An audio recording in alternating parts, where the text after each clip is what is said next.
Hey everyone, I'm live here with Samantha Nigliazzo. Is that right? Yes. Yes. And she is USOA Mrs. Kansas for 2023. She was USOA Mrs. Wichita in 2022. For a very brief period of time. Yes. January until this past week. Yeah. So congratulations on your new title. Thank you. So the first question I always ask is to just tell us what you do and how you help people. I am a volunteer victims advocate for WASAC, which is the Wichita Area Sexual Assault Center. And so we do a 24-hour hotline call for anyone that is a victim of sexual assault. Awesome. And you do some other work around base as well because you're a military spouse? Yes, my husband is in the Air Force, so I'm a key spouse. And that is just a liaison from the commander or anybody in the base to the families. We give a lot of family support if for deployments or socials or just getting spouses out of the house or getting their kids out of the house and have play dates with other kids, kind of thing. So. It can be pretty isolating. I was a military spouse back in the day, and I remember, during deployment, I booked myself regular massages. Yes. And that was such a big help for mental health and getting out of the house and all that. Just do something to get out of the house. So, okay. So, what kind of led you to the passion you have for doing the kind of work that you're doing now and for running for these different titles? Title-wise, I've always wanted to do pageants, and I have a very long weight loss journey to get to this point. So I'm very excited to finally be at a place where I can do a pageant and a place of comfort in myself that I can do a pageant. And so I'm really excited to be able to do that and do something that I've never done before. Super step out of my comfort zone. Yeah, so for sure. I can barely even walk in heels. So we are we're going to do a lot of practice for that. That's exciting. And so what about the volunteer work that you do too? What draws you to that mission? Yeah, I've been obsessed with Law and Order, SVU, from a way too young of an age, like 8 years old at 3:00 in the morning. Should not be watching SVU, but that's where I was. So this has always been a passion. It's very instilled in me from such a young age. And as a victim of sexual assault myself, it's really come full circle that I can have gone through it and do the work to get past it and be in a place where I can help others now. That's awesome. I love it. I bet that's really fulfilling and rewarding. Yes, to be helping those women. So what have been some of the challenges and struggles you face? Like you mentioned your, weight loss journey and different things that you've gone through to get where you are. Yeah. One of the biggest struggles was the weight loss, and I was very fortunate to be able to have a gastric bypass at 19, which was the youngest that facility has ever had a patient. So I was, so I lost just about 100 pounds, a little over, and just learning to eat right and working out and doing all the health journey. But there's still a very negative self-image in there too. So I'm still a lifelong working. Journey. Yes, I'm still working to get over that. And I'm really hoping that the pageant will be able to give me some confidence. And that's one thing I've heard from so many previous contestants is that you don't go into a pageant with confidence, you walk out of it with confidence. Yeah. So I'm very excited to see if I can get that too. Yeah. Well, and being around, I'm sure there's lots of uplifting women in that community, supporting one another and giving ideas and strategies and tips and just encouragement as you go along. Yes, so I've met some very wonderful women so far. That's great. And it's only been 3 or 4 months. Yeah. So I'm very excited. Awesome. Yay. Yeah. Well, what do you feel like really sets you apart and makes you unique? I hate this question so much. I've been asked this in job interviews before, and it's my least favorite question. I think I do come from a background of where I can be. I have that experience of going through the assault and then the therapy for it, and that kind of makes it full circle of I can.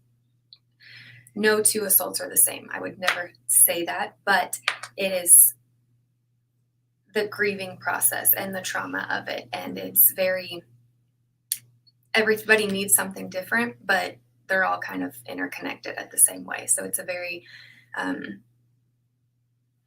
a process, I would say, that I've been through, and I can help somebody else through that. Yeah, absolutely. I think when you're working with women who've been through that kind of trauma, it's helpful for them to talk to somebody who's been through something similar and come out the other side to go on to do amazing things. And so, okay, so you're a wife and a mom, and you have this title, and you're volunteering. So how are you really managing work-life self-care alignment? I love word searches. Ah.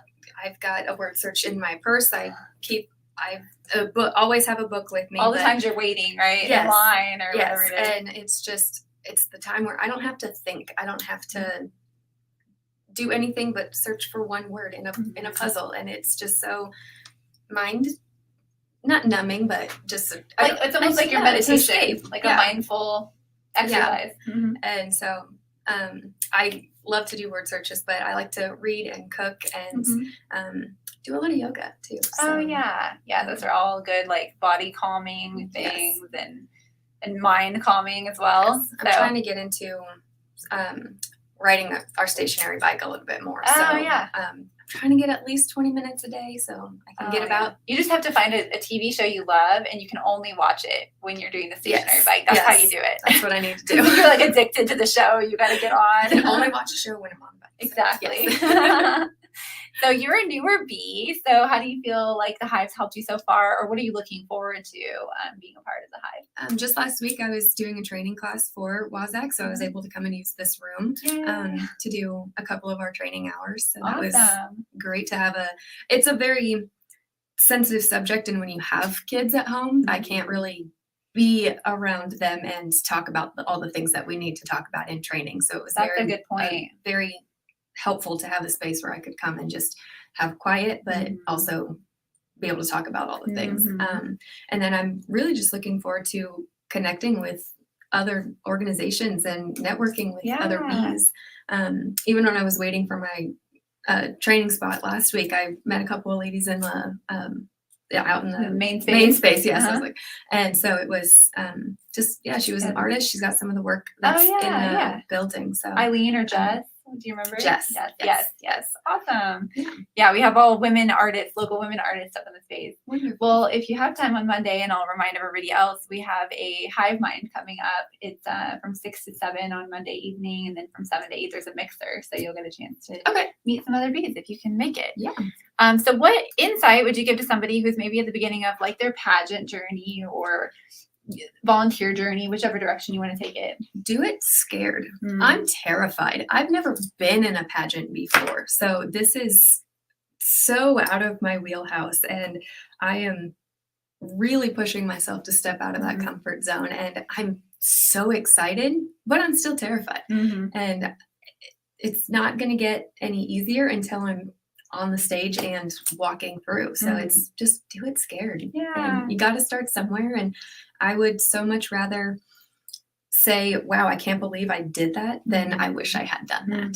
So well, and I love that you're a part of the Mrs. because, we always hear about pageants for like super young women who are not married yet, who are going through it. But I love that you're a mom, like you've had 2 kids and you're married and you're doing this. It's super inspiring to see, like, no matter what stage of your life you're in, like you could still do something like this and put yourself out of your comfort zone. And this was I just hit 30 last month. So this is like the year of 30. I'm doing all the fun things. I love it.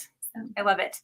Well, so how can the bees help you, or anybody watching? I see we just got super washed out. There we go. Oh, okay. How can the bees help you? I'm just looking forward to meeting more people and networking with any of the bees and local sponsors and organizations that are interested in sponsoring for Mrs. Kansas or for WASAC. So awesome. Well, how can people reach out to you?